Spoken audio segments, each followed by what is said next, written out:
That is how we make decisions. That is how we make choices. That is how we show up in the world.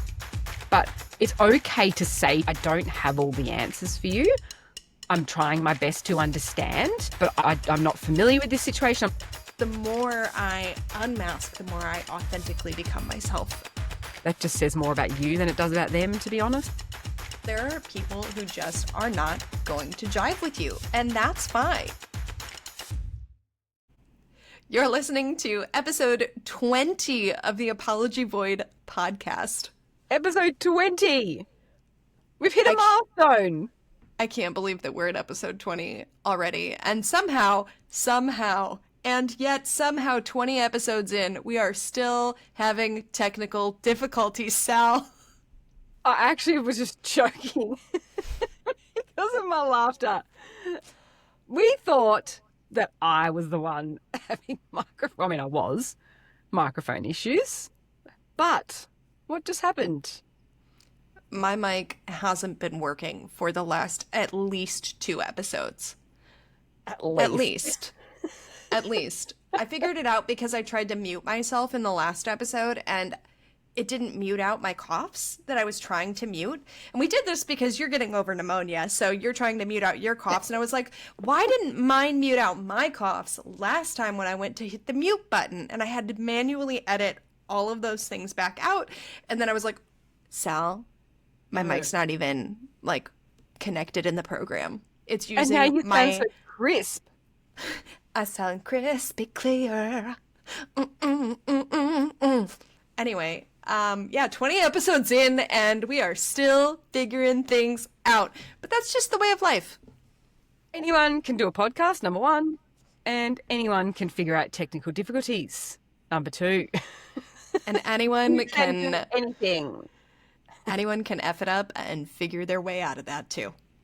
That's very polite of you. F it up. I thought so. Look, I was trying. So, yes, I am getting over pneumonia, which has been very fun not. I'm trying not to cough, but if I do, soz. Soz. Soz. I found out I've started using some of your language recently. Having what? So I started saying bless a bit ago, like several months ago, and I didn't realize that was something I picked up from, like, you and Amelia. Because I saw her say it. From Amelia. Because I've never said that. Then I picked it up from her, and I don't know, but I'm like, bless, all the time now. I don't know why. And then I see myself, like, falling into different accents that I wasn't doing previously, and, like, things like saws. I'm just like, where did this come from? Oh, Sal. That's where. Miss Sally. So just shorten it a bit. It's like soz. Soz. Soz. Yeah, that was good. Yeah, that was it. Thank you. Yeah. That was actually quite good. Every so often, like when I'm hiking and I say hello to people, I do it in an accent just so they wonder where I'm from. For funsies. Funsies. They'd be talking about that all day. They'd be so excited. They don't know where I'm from. It doesn't matter. Yesterday, Nick and I were talking about, speaking of different words, you can help me actually, because we were talking about pokies, like going to the pokies, and we're saying how that's, I said, that's universal. Everybody says pokies. And he's like, no, they don't. That's so Aussie. I was like, what do you mean? Pokies? Anyway, he's like, no, Americans call it slot machines. Oh. And I was like, yeah, they do. Do you not say pokies? I've never heard pokies except for when you're talking about, like, a poke bowl. Like, poke, the food. I was like, what are you doing? Pokies. That means, like, going to the slot machines. Nope, this is a first. This is another one of those firsts where I've never heard these words. Ellie, they don't call it the pokies. That is Aussie AF. And I was like, oh, okay, I just thought everybody called it the pokies. You know, we've learned a lot throughout the last 20 episodes of this podcast, and we just continue unveiling little idiosyncrasies and little differences between cultures, which is magnificent. It's the best. Did you know we only have 6 more episodes until it's been 1 year? Are you serious? Yeah, because we do it like it's fortnightly, bi-weekly, that's the difference. It's 26 episodes means 1 year.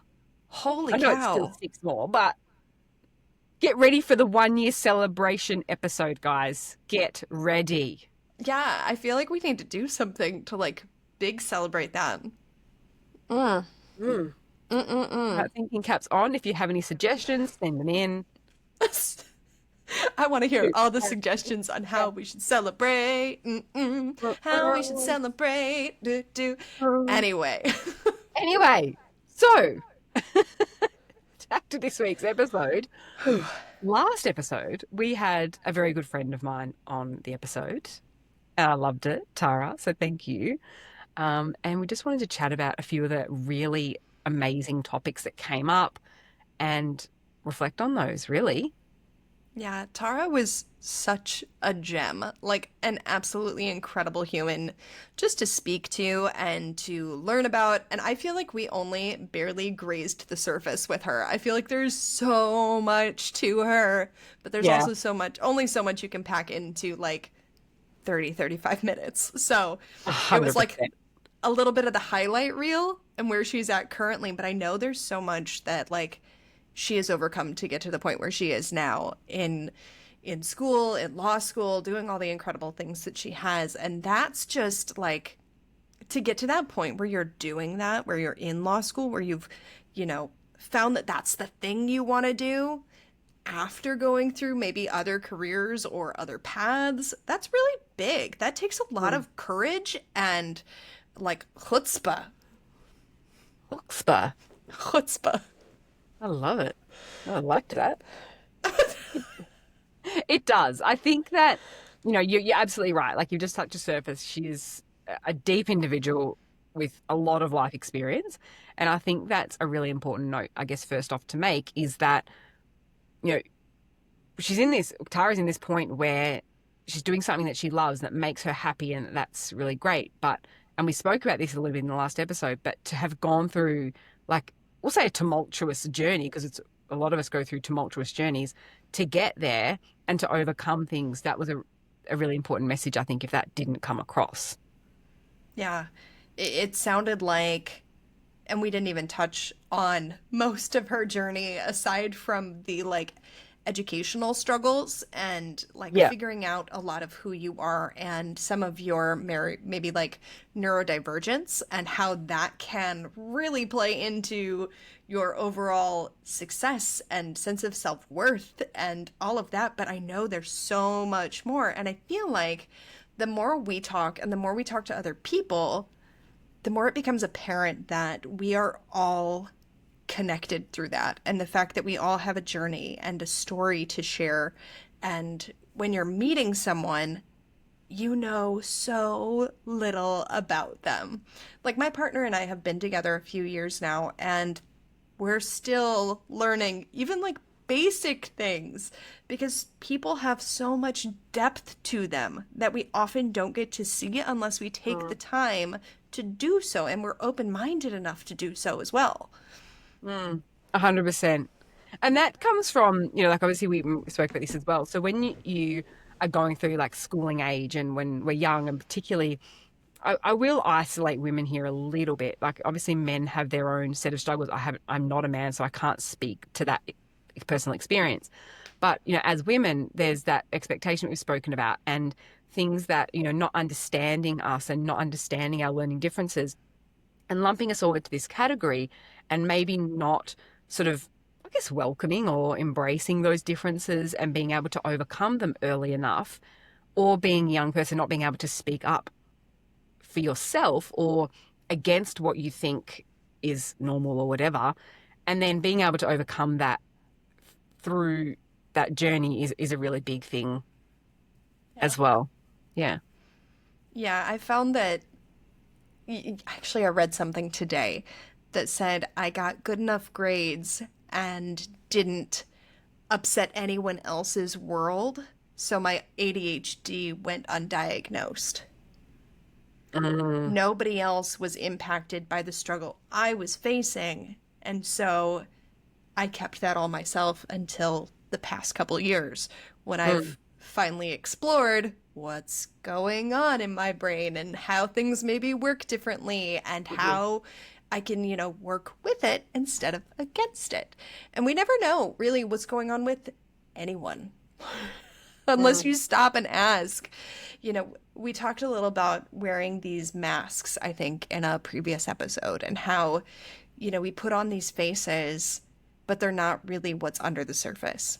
And I'm really good at masking. I'm a very good high level masker. Mm. But the more I unmask, the more I authentically become myself, and the more I like that person, and the more I'm in alignment with like the journey that I want to be on. And that so resonated with me when we were talking with Tara.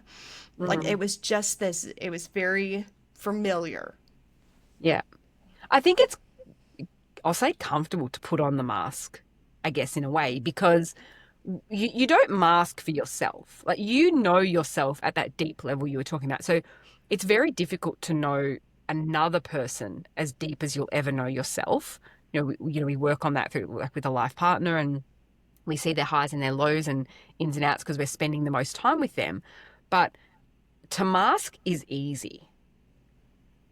Personally, I think maybe not, but to mask is always a way to create comfortability with others. We don't, it's like that thing with ADHD. You read, you've got good grades, you masked yourself, you just acted the way that society expected, or that you expected, or you thought the people around you expected you to act. And then you just coasted through life ticking boxes. That's a mask, right? So that's easy, because then you're not really, you know yourself, but you're not letting yourself out. You're not embracing it and letting other people see yourself. That then becomes uncomfortable. Because when you let other people see you, that's when you're faced with people who may not like you or that you may not get along with. Really? Yeah. And Yeah. to be okay with other people not liking you, that's a whole thing. Like, that's a whole, you can make everybody like you. Yeah, great. But that's not really being you, I don't think, because there will always be people who don't don't like you. It's probably a bit extreme. It's just that some people you just don't vibe with. Some people you don't, when you're in their space or with them, it's not like, oh, yeah, I don't like you.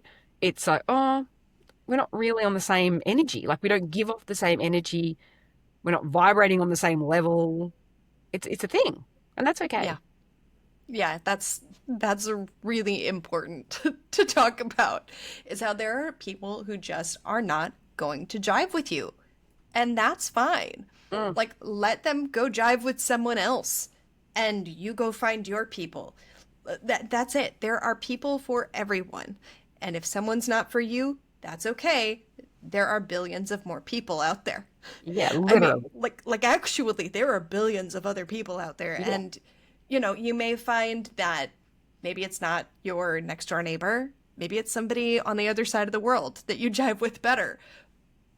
Like here. I mean, Find I don't them.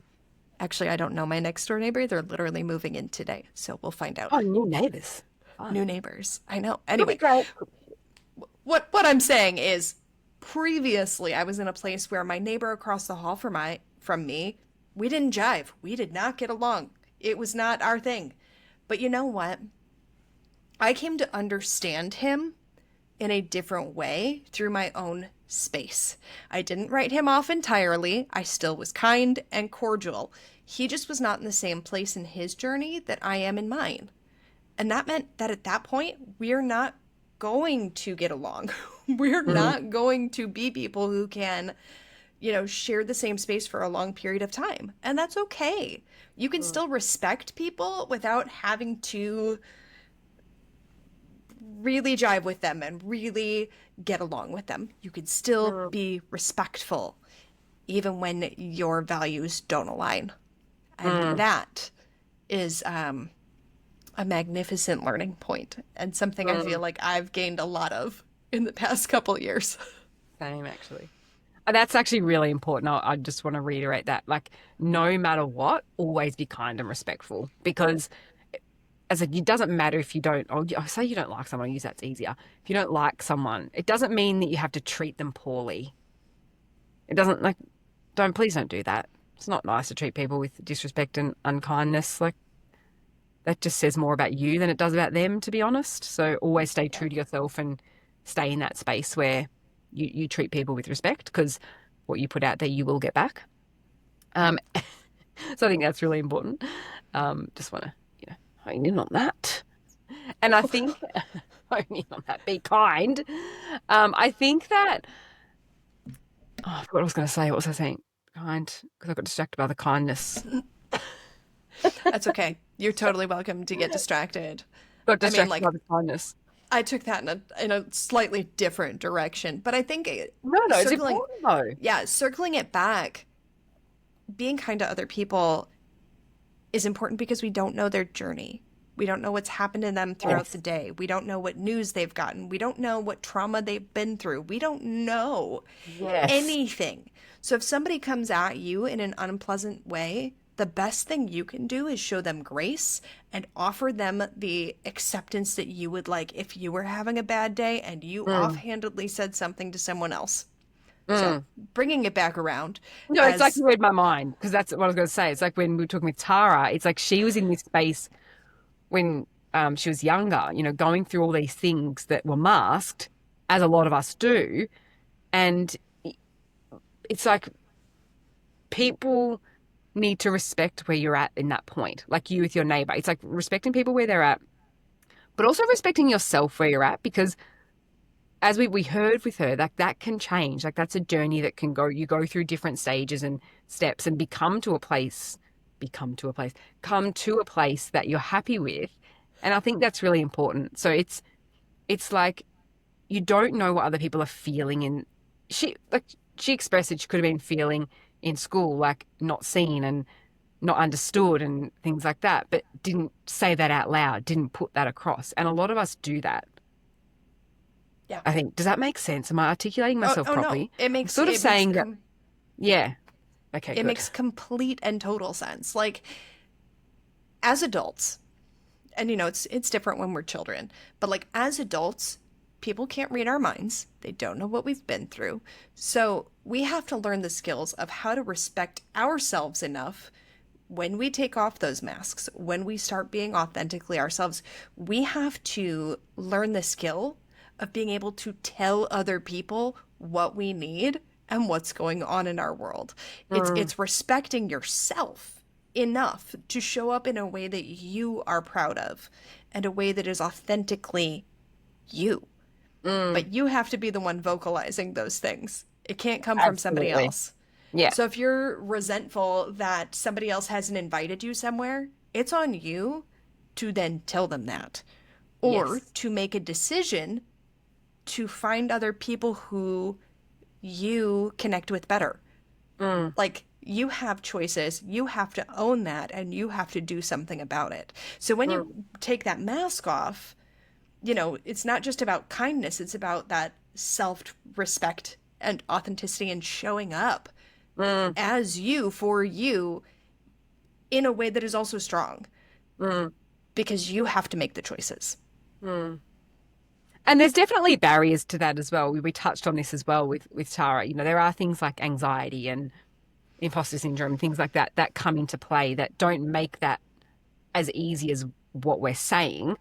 I guess the point is, again, we've touched on this a lot. It's like small steps, right? So Yeah. anxiety is a whole thing, obviously, and it prevents us in life a lot. And I think we've all experienced anxiety in some form, whether that be minor or debilitating, and that's just a way of life, I guess. It's not taboo. It's not something to be ashamed of. It's not. It's just there, and Yeah. something we need to accept about ourselves. And if you are someone who has that level of anxiety that is crippling and stopping you from expressing your true self to others because of fear of judgment, because of fear of not being liked, because of that, like that maybe takes a different approach. But it's just unmasking can take, like we spoke with Tara, it can, she's expressed she's in her early 30s, I guess early to mid. It's like that's taken, oh, it's not quite 20 years, but we'll say just shy of 20 years of work. And I think we sort of forget about that. So when we're teenagers in that vulnerable year, we build these beliefs about ourselves and these connections and this masking, and that's when that sort of begins, because we start understanding the world. To unravel that, like even if you are in your 30s like us, that's 20 years ago. That's not 5 minutes ago. We've been working on this for 20 years. Like, and I think the time frame gets a bit warped, because I don't know if you're the same as me, but I think about like, 20 years ago. I think 20 years ago, like to like now. So I think of people who are like 50 can only say that. Does that make sense? Yes. It's actually completely. Not. No. Yeah. It's not at all. 20 years ago is when I saw a therapist for the first time. So Yeah. I've been doing this work hard and working with other specialists for 20 years to get to a point where I can, now share some key open moments about it. But it's never too late to also start that journey. No. Like, but it doesn't happen overnight. It's not something that's just like, bippity boppity boo, magic wand, here we are. Like, it's all better. I wish. Like, no, that'd be great. Oh, That that'd would be great. awesome. If I That could would be wave a amazing. magic wand and like suddenly not have anxiety anymore, oh, world would be Beautiful. changed. But no, it's taken. I didn't stay in therapy when I was 16. That was a whole different story as to why. Um, but like I went through a series of therapists in college and then as an adult. And it took the culmination of all of those experiences and literally years of deep therapeutic work and reading books and introspection and journaling and talking with other people and seeing professionals and getting half my degree in psych to like actually get to a point where I'm like, oh, yeah, it's anxiety. Oh gosh. Having panic attacks twice a day isn't a normal thing for a teenager. Probably should have been medicated. But now, years of therapy later, and multiple medications, and I'm not having panic attacks daily, and I'm out of a series of constant fight or flight. Because as one of my lovely therapists pointed out, that I had been in fight or flight for basically 30 years. Which is insane! You wouldn't have been firing off axons 24/7, but a version of it. Basically, yeah. Fight, Yeah, flight, freeze, fawn. Yeah, all those vibes. All the things. All the things. But basically, my brain was in a state of hyper-awareness and hyper-vigilance all of the time.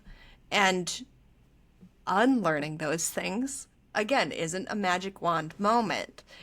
And, for some people who think that, like, therapy is just rehashing old trauma, or therapy is for people who have severe trauma. That's not the that's not the truth. That's not the actual case.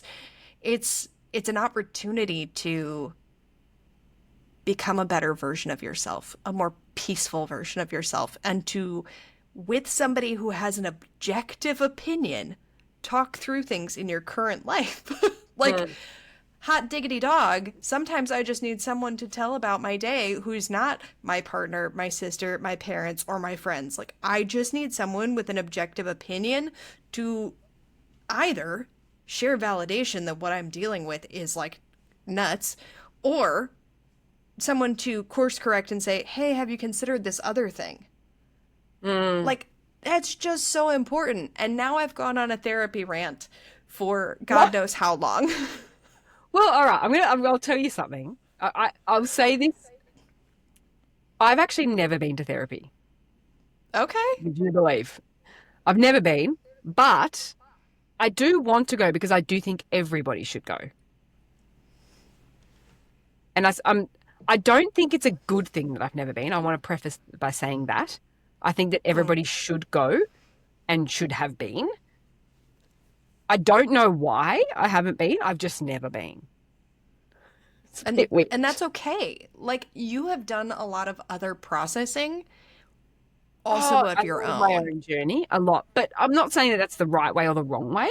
I'm just saying I think everybody should go. So I do want to go. And as you said, it's just that objective opinion who's not your sister or your mum or your dog or your partner, whatever it is. Like, Yeah, some people talk to their dog, I'm just saying, or their horse or whatever it is. Like, I used to talk to my dog all the time, and I yeah, feel bad for her because, man, the stories that she it's heard. probably traumatized. No. Like, I probably did. Like, I am probably the reason my dog had a stroke. Like, gosh. It's not even funny. I'm not laughing. It's not funny. I have a real dark sense of humor. Yeah, same. That's why I'm So, laughing. Sorry. Sorry, exactly. guys. Sorry. To anyone Yeah. else out there who's a little offended, my dog was beautiful, and I put her through And Katie rehabilitation loves for her her. stroke. Yes. Took her I to swim actually, therapy. It was a whole thing. I thought about something earlier and I wanted to say it and I just remembered it again. We're talking about, when we're younger and I'm circling back again. When, when we're younger and we're going through all these experiences and emotions and changes and things. And I remember when I was young and you have this feeling as like, so you think about your parents at that point, right? Because they're probably one of the main Mhm. points of contact during that time. And I believe that a common thought is like, you don't understand me. Like you talk back to it, you don't understand. How can you understand? Like, and then that causes that riff, and then you put up the mask because you feel unheard or not seen, or that because they're not understanding. I was reading something or saw something recently that said, I can't remember the preface. It was something about being kind to your mum or whatever, but because your parents are also experiencing their first life. And I Yes. think that really hit me because I think we expect, I don't anymore, but I think we expect our parents to know everything or have all the answers. And a lot of, like, I have really good friends who have, you know, 18, like 17, 18, 16-year-old children, and they're my age. So Yeah. they're, sometimes they don't see it because they haven't had that experience or they haven't encountered it before because they're living their first life. And it's Right. the case with, it's not just, I just read that about parents, but it can be related to everybody. Everybody on this world is living their first life. Preface by saying in this body or in this realm, if you believe in the soul reincarnation, that's a whole other thing. But in this physical being and brain, it's their first life. And I think that's really, really important. We're not going there. Don't say anything. Don't even say it. I Just really it. appreciated that like clarification and that point. I so appreciated that. Everyone is living their first experience in this skin suit. Is that what I said? No. Oh, I just interpreted it that way, and that's amazing. That's a way that I've heard it. In this sack of flesh, in in this this sack of flesh, specific with this incarnation particular of brain, with this series of events that's yeah, happening, with this everything. This is everyone's first time going through this specific iteration of correct. anything. No And matter what you believe, I believe that's a good way to sum it up. I think that's important because anyway, that's what No, I thought. it really is. It really is important, and like it's something I've gained a different level of respect for my parents, especially over these past couple months, Mm, and they may not know that. I should probably tell them that, especially my dad. So I've been traveling a lot for yeah, work. Like I have been on the road basically the last 3 weeks. The fact that I'm recording this from my house right now is a I, miracle. I didn't expect you to be at your house, to be honest. I was expecting you to be like, oh, Soz, I'm in some state. So while I've been laying dead flat in bed, you've been like traveling around the whole of the United States. Sal, since the last time I talked to you, I have been in 8 or 9 different states. Yeah, that's nuts. Since it's freaking nuts. I actually believe you're home. Like it's amazing that I'm home. It is. But how this relates back to my dad is he traveled 4 or 5 days out of every week, basically my entire childhood.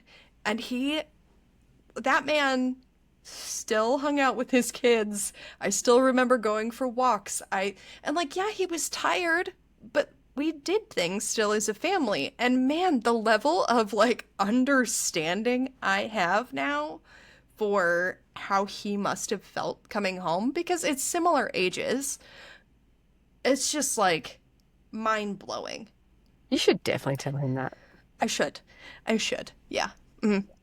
And then with my mother, who was going through, I'm sorry, I don't know if she'll be comfortable with me saying these things, but that's fine. Sorry, Mum. Probably she's gonna listen and be like, Caitlin Rose, what are you doing? No, that's not my mother's voice. I love her very much. Mom, I love you. Thanks. Anyway, as I'm now going through things like perimenopause, I cannot imagine going through this and having young children at home. And What in all. the, like, And what the trying to keep the literal house hell? clean. Like, It's awful. Perimenopause is just like atrocious, and there are days where I just collapse into tears for basically no reason because my hormones are so effed. Like, it's, uh, but to do that while your husband is traveling, while you have two young children at home, like, holy hell, mom. You must have been like Superwoman. My gosh. Actually. Like, actually. And so, like, I guess as we get older, we realize that, like, we're all learning. And what I like to remind my parents of, like, when they experience guilt. So, I've talked about having these weird health things, and my mom has had some guilt around that because she's like, we should have done more when you were a kid. And I'm like, you couldn't have. First of all, this diagnosis wasn't even a thing until 2012, and I was already out of the house. Like, I was a grown adult living on my own. So, like, not a possibility. But like, two, you did the best with what you had, with the knowledge that you had at the time, with you had all of this information. You did the best you could with the information you had available to you at that time.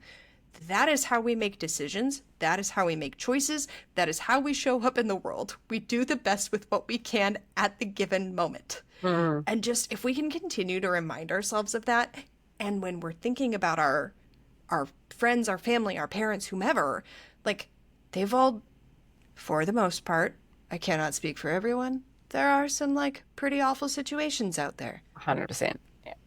Just a little caveat, but most people do the best with what they can at that time.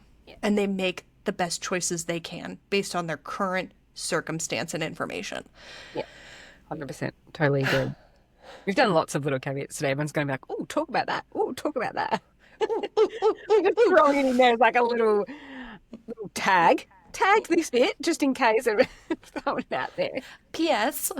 P.P.S. Another thought just came into my mind then when you were talking is that with our, being a parent in this situation we're talking about now, it's actually because we expect them to have the answers, right? I think that then becomes, I'm not a parent, so I'm sort of reading between the lines, but it's like you actually don't have to have the answers. And it's actually okay to say, I believe, I don't have children again, but it's okay to say to a child, like, I don't have all the answers for you. I'm trying my best to understand, but I'm not familiar with this situation. I'm not familiar with these feelings. I'm not familiar with what you're going through. So let's, find someone who does, or if you want to talk about it, I'm here to listen, but please know I may not have the answer. I actually think that's okay. Yeah. And the same as when you're doesn't even have to be a parent, a partner, like a sibling, it's okay to say, I don't know, I guess is the bottom line. We don't have to know everything. And if you think you know everything, you're actually wrong anyway. So stop being so fucking arrogant because you don't. But it's okay not to. Yeah. That makes sense. Like, it's Yeah. really, really okay to say I don't know. Yeah. I mean, that's something that I've said repeatedly with my team at work, with the people who I employ. Like, they look to me as their leadership and expect me to have the answers, and sometimes I don't. Like, sometimes I don't. And so the answer will be, let me figure that out. I will get back to you. Let's figure this out together. Or what are your thoughts? I would love to hear your experience and how that plays into this. So like even if it's not in a parenting or child context, there's so many other places where that's appropriate. It's it's okay to say I don't know. And that has been a huge struggle for me as somebody who like hyper excelled in school, like really Yeah. excelled. Admitting that I don't know things was a really hard thing for me to overcome. Mm. It's like ego. Um it It's really ego. is. It Like is. arrogance And you and have to ego. Yeah. experience a little bit of ego death in order to get Yeah. to a point where you're like, I don't know. I don't have Yeah. the answer, but let's Yeah. figure it out together. Yeah. I would Yeah. I agree much with that. rather the people in my life tell me they don't know how to do something or ask a question than Pretend. make something up. 100%. 100%. Yeah. Because Well, we went you on a lot know of tangents today, I think. That was so unusual for us. So unusual. weird. Weird. Oh no.